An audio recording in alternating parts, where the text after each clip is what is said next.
जय श्री श्याम, राधे राधे। चलिए आज हम इस वीडियो में कुछ प्रश्न हल करते हैं जो कि आपके आईटीआई वाले सेकेंड ईयर के बच्चों के लिए हैं। तो इसका फर्स्ट क्वेश्चन क्या है भाई? फर्स्ट क्वेश्चन आपका है विच is the law of friction. आपको 4 ऑप्शन गिवन है, आपको पढ़ के बताना है कि कौन सा आप इन चारों में से आपका लॉ ऑफ फ्रिक्शन है। तो ए ऑप्शन क्या कहता है? Friction force is independent over the area and shape of connecting surface. अब फ्रिक्शन जो फोर्स होता है वो इंडिपेंडेंट ऑफ एरिया होता है। यही आपका करेक्ट ऑप्शन हो गया है भाई इस केस में। तो फर्स्ट क्वेश्चन के लिए आपका answer A part he correct होगा। ठीक है भाई, अब चलिए सेकंड क्वेश्चन की तरफ। ये आपका लॉ होता है कि आपका जो फोर्स ऑफ फ्रिक्शन है वो एरिया पे डिपेंड नहीं करता, यानी कि एरिया से इंडिपेंडेंट है, निर्भर नहीं करता एरिया पे। अब चलिए, what is the direction of frictional force. अब हमेशा याद रखिएगा जब भी आप से फ्रिक्शनल फोर्स की डायरेक्शन पूछी जाए तो वो किसी भी मूविंग ऑब्जेक्ट के अपोजिट डायरेक्शन होती है, यानी कि आपका ऑप्शन नंबर बी ठीक हो जाएगा, अपोजिट टू द ऑब्जेक्ट। अब चलते हैं अपने नेक्स्ट क्वेश्चन की तरफ। अब थर्ड क्वेश्चन में आपसे पूछा है which force is directly proportional to the normal reaction between connecting surface. इसके लिए आपको एक फिगर समझना होगा जो कि है आपके पास ये वाला। अब उसमें पूछा है जो फोर्स कौन सा होता है रिएक्शन के प्रोपोर्शनल में। ये आपकी होती है नॉर्मल रिएक्शन, ये आपकी मोशन ऑफ द बॉडी है। अगर बॉडी अपवर्ड मूव कर रही है तो आपका फोर्स ऑफ फ्रिक्शन डाउनवर्ड की तरफ लगेगा क्योंकि अपोजिट डायरेक्शन में लगता है। तो हमें ये बताना है जो ये नॉर्मल रिएक्शन होती है ये किसके प्रोपोर्शनल है। तो आप लोगों को पता लग गया कि ये किस पे निर्भर करेगी, ये आपके फ्रिक्शनल फोर्स पे निर्भर करेगी। ठीक है, और इसके अंदर एक रिलेशन होता है F is equal to mu R, यानी कि जो ये म्यू होता है ये आपका फ्रिक्शनल कोफिशिएंट होता है, आर आपकी नॉर्मल रिएक्शन होती है, एफ आपका फ्रिक्शनल फोर्स होता है। ठीक है, तो किस फ्रिक्शनल फोर्स पे कितनी नॉर्मल रिएक्शन होगी वो आप इस रिलेशन से फाइंड आउट कर पाएंगे। तो आप चलिए अपने प्रश्न की तरफ चलते हैं। तो आपका ऑप्शन नंबर कौन सा ठीक हो जाएगा भाई? इसके अंदर कौन सा फोर्स लगता है? फ्रिक्शनल फोर्स, यानी कि सी ऑप्शन आपका करेक्ट आंसर हो जाएगा। अब चलते हैं अपने नेक्स्ट क्वेश्चन की तरफ। अब आपसे पूछा गया है Which one of the following act in between the wheel and road if vehicle are able to run on the road। जब भी आप किसी भी सरफेस पे चलने के लायक होते हैं या आपका कोई भी व्हीकल या कोई भी ऑब्जेक्ट किसी भी सरफेस पे मूवमेंट कर रहा होता है तो उस समय उसके और उस ऑब्जेक्ट और आपके सरफेस के बीच में सिर्फ एक ही फोर्स लगता है और वो होता है फोर्स ऑफ फ्रिक्शन। जो वो होता है आपका फोर्स ऑफ फ्रिक्शन, यानी कि फोर्स ऑफ फ्रिक्शन की वजह से ही आपका मूवमेंट पॉसिबल हो पाता है। अगर मूवमेंट हो रहा है तो डेफिनेटली वहाँ पर फोर्स ऑफ फ्रिक्शन लग रहा है। ठीक है भाई, अब चलते हैं अपने नेक्स्ट क्वेश्चन की तरफ जो कि आपका which is useful in friction. अब हमें बताना है इन चारों के अंदर से कौन सी जो बात है वो फ्रिक्शन के अंदर यूज़फुल होती है। तो अपने इस क्वेश्चन के लिए देखो, ring in the cylinder, crankshaft bearing, wheel hub bearing. अब इन तीनों जो ऊपर आपके 3 ऑप्शन दिए गए हैं ना, वो आपको एग्जाम्पल दिए गए हैं फोर्स ऑफ फ्रिक्शन को कम करने के लिए। किसके लिए? यानी कि देखो जब भी आप किसी भी मोटर के अंदर या किसी भी ऑब्जेक्ट के अंदर बियरिंग का यूज़ करते हो तो इसका मतलब वो मूवमेंट को स्मूथ बनाता है। ठीक है, व्हील जो आप लगाते हो किसी भी ऑब्जेक्ट पे स्लाइडिंग के लिए तो वो आपके मूवमेंट को स्मूथ बनाते हैं। यानी कि पर हमें तो बताना क्या है, यूज़फुल फॉर फ्रिक्शन। फ्रिक्शन के लिए यूज़फुल क्या है? Brake shoe leaning. ठीक है, तो आपका ऑप्शन नंबर डी करेक्ट हो जाएगा क्योंकि बाकी तीनों आपके फ्रिक्शन को कम कर रहे हैं। ठीक है, चलिए अब आप अगले प्रश्न की तरफ बढ़िए। 6th क्वेश्चन में क्या बोला गया है? Which is wasteful friction. अब वेस्टफुल फ्रिक्शन के लिए क्या आपका सही रहेगा? अब सी ऑप्शन तो बिल्कुल भी नहीं हो सकता क्योंकि सी ऑप्शन तो आपका पहले वाले क्वेश्चन में हो चुका है। तो आपका क्या होता है इसके अंदर? Rear Alex gear. जो आपका वेस्टफुल फ्रिक्शन का जो एग्जांपल है वो रियर एक्सेल गियर में होता है, रियल एक्सेल गियर में। ठीक है, अब चलिए अपने इसका ऑप्शन नंबर ए करेक्ट हो जाएगा। अब चलते हैं अपने नेक्स्ट क्वेश्चन की तरफ जो कि आपका क्वेश्चन नंबर 7 है। Which is depends on frictional force. अब इनमें से क्या है जो फ्रिक्शनल फोर्स के ऊपर निर्भर करता है? तो आपका इसमें कौन सा है जो, अब देखिए जब भी फ्रिक्शन कब होगा? जब कभी भी 2 सरफेस कांटेक्ट में होंगे। तो इसका ऑप्शन नंबर बी पार्ट है। जब तक 2 सरफेस कांटेक्ट में नहीं होंगे तब तक तो फोर्स ऑफ फ्रिक्शन अप्लाई ही नहीं होगा, इसीलिए इसका ऑप्शन नंबर बी करेक्ट होगा। ठीक है, अब चलते हैं अपने क्वेश्चन नंबर 8 की तरफ। How coefficient of friction is expressed. अब देखो मैंने आपको एक रिलेशन बताया था, फोर्स ऑफ फ्रिक्शन बराबर है म्यू आर। जो ये म्यू होता है ये आपका क्या होता है, कोफिशिएंट ऑफ फ्रिक्शन। तो अब यहाँ से देखो ये आर यहाँ मल्टीप्लाई में है, तो म्यू की अगर हमें वैल्यू निकालनी है तो हम इसको क्या लिख सकते हैं, एफ अपॉन आर। तो अब देखिए it can be represent as the ratio of force of friction and normal reaction. ठीक है, तो अब फर्स्ट ऑप्शन में तो क्या बोला है, ratio of force and area. ये फोर्स एंड एरिया का रेशियो तो नहीं होता। अब हमें अपने अगले ऑप्शंस पे जाना पड़ेगा।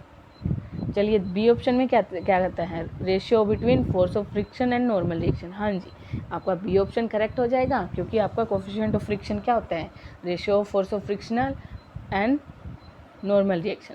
अब चलते हैं अपने, चलिए अब अपने नौवें प्रश्न की तरफ चलते हैं। नौवें प्रश्न में आपको क्या कहा गया है, जो कोफिशिएंट ऑफ फ्रिक्शन है उसका फॉर्मूला बताना है। आप लोगों ने अभी एक फिगर देखा था, उसमें अगर ऐसे नॉर्मल रिएक्शन थी तो उसके अपोजिट में एक वेट काम कर रहा था, यानी कि जो नॉर्मल रिएक्शन है किसके इक्वल होती है, जो अपोजिट में सेंटर ऑफ ग्रेविटी की तरफ वेट लगता है उसके ऊपर। यानी कि कुछ क्वेश्चंस में हम इस नॉर्मल रिएक्शन आर को डब्ल्यू से रिप्लेस कर देते हैं। तो अब देखिए यहाँ पे क्या किया गया है, इस आर को डब्ल्यू से रिप्लेस किया गया है। अगर आर को डब्ल्यू से रिप्लेस करते हैं तो F is equal to mu R की जगह F is equal to mu W हो जाएगा। तो अब अगर हमें म्यू निकालना है तो हम इस W को क्या करेंगे, इस W से F को डिवाइड कर देंगे। ठीक है, तो इस तरीके से आपका ऑप्शन नंबर डी करेक्ट हो जाएगा इस केस के अंदर। ठीक है, तो चलिए अब हम अपने बढ़ते हैं अपने क्वेश्चन नंबर 10th की तरफ। तो ये था आपके 9th क्वेश्चन का सॉल्यूशन, जो कि आपका ऑप्शन नंबर डी। ठीक है, तो चलिए अपने 9th क्वेश्चन की तरफ, अगले क्वेश्चन यानी कि 10th क्वेश्चन की तरफ। अभी हमने पढ़ा है भाई, which symbol is use to denote the coefficient. मैंने अभी आपको बताया है ये सिंबल यूज़ होता है और इसको क्या बोलते हैं, म्यू। आपका बी ऑप्शन करेक्ट हो जाएगा। ठीक है भाई, अब चलिए, what kind of friction is called if two object are connect at rest. जब रेस्ट पे कनेक्ट करते हैं तो वो आपका हो जाएगा स्टैटिक फ्रिक्शन, यानी कि सी ऑप्शन आपका करेक्ट हो जाएगा। जब भी आपकी कोई भी दो बॉडी रेस्ट पे हो और उस टाइम पे उनके अंदर कोई फोर्स ऑफ फ्रिक्शन लग रहा हो तो वो आपका क्या हो जाता है, स्टैटिक फ्रिक्शन, यानी कि सी ऑप्शन आपका करेक्ट हो जाएगा। चलिए अब बढ़ते हैं अपने क्वेश्चन नंबर 12 की तरफ।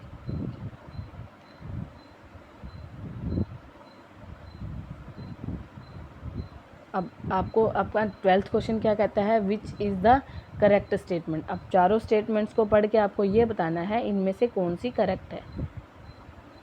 तो अब पहली स्टेटमेंट आपको क्या कहती है, पहली स्टेटमेंट आपको कहती है कि limiting friction is equal to sliding friction.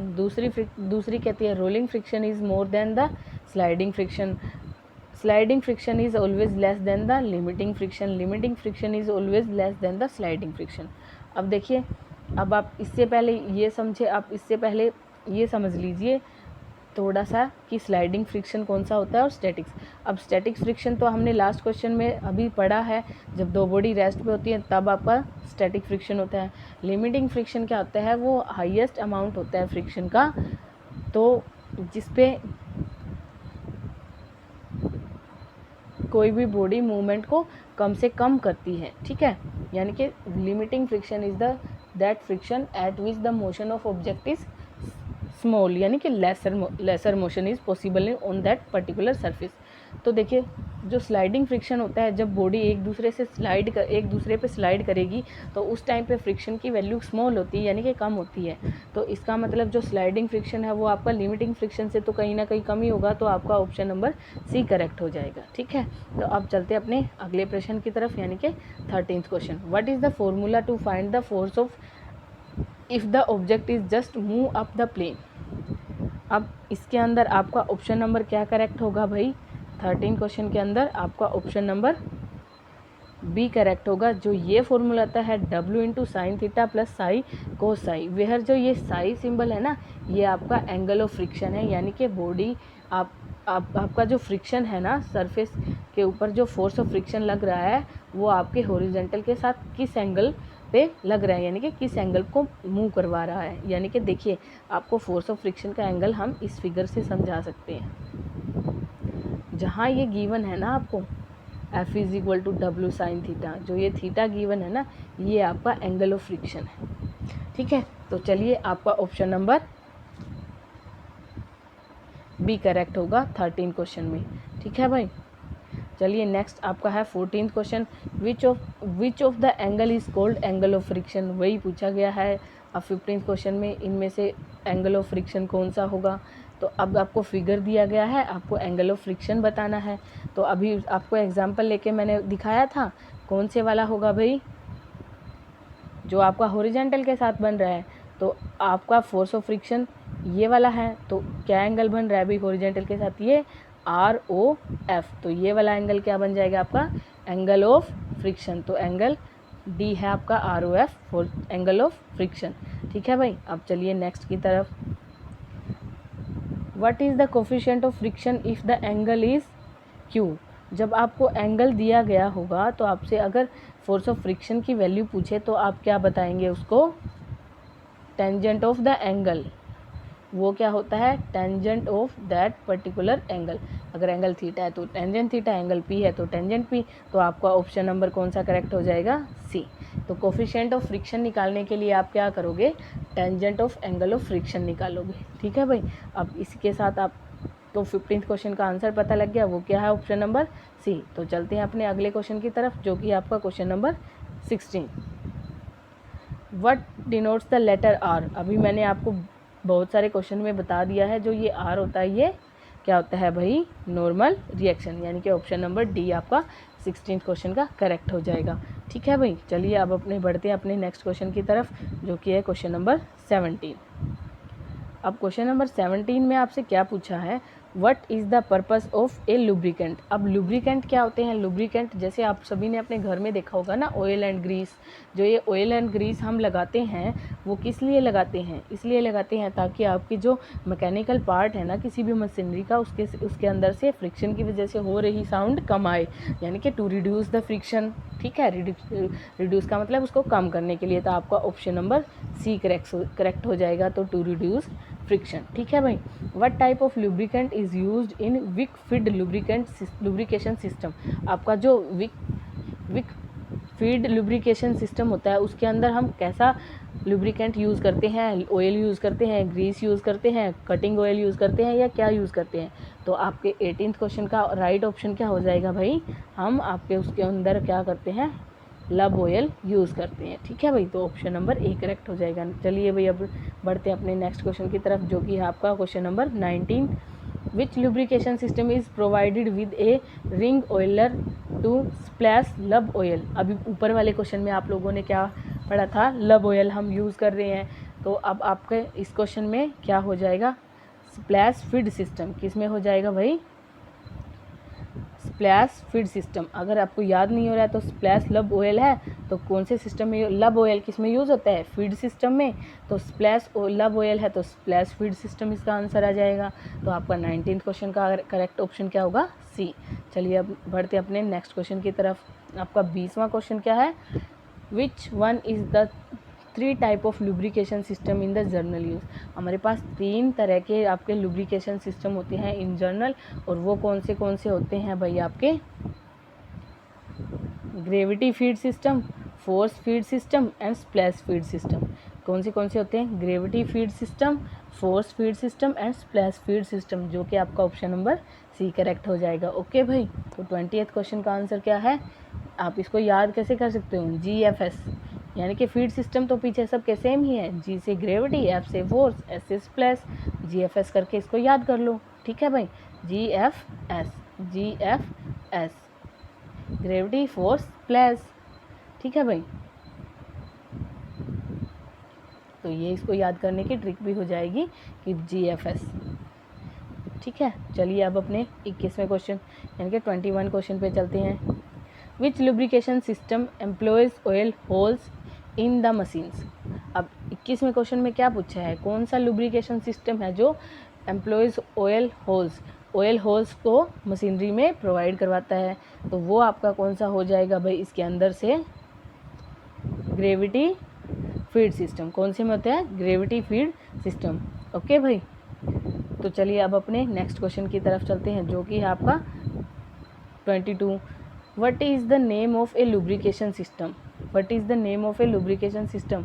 अब आपको 4 ऑप्शन दिए गए हैं, इनमें से लुब्रिकेशन सिस्टम का नेम क्या है। अभी अभी आपने पढ़ा था ना विक फीड, 4 ऑयल कप नहीं होता, मैनुअल स्क्रू डाउन भी नहीं होता, लिक्विड फीड सिस्टम होते हैं, तो आपका बी ऑप्शन हो जाएगा विक फीड।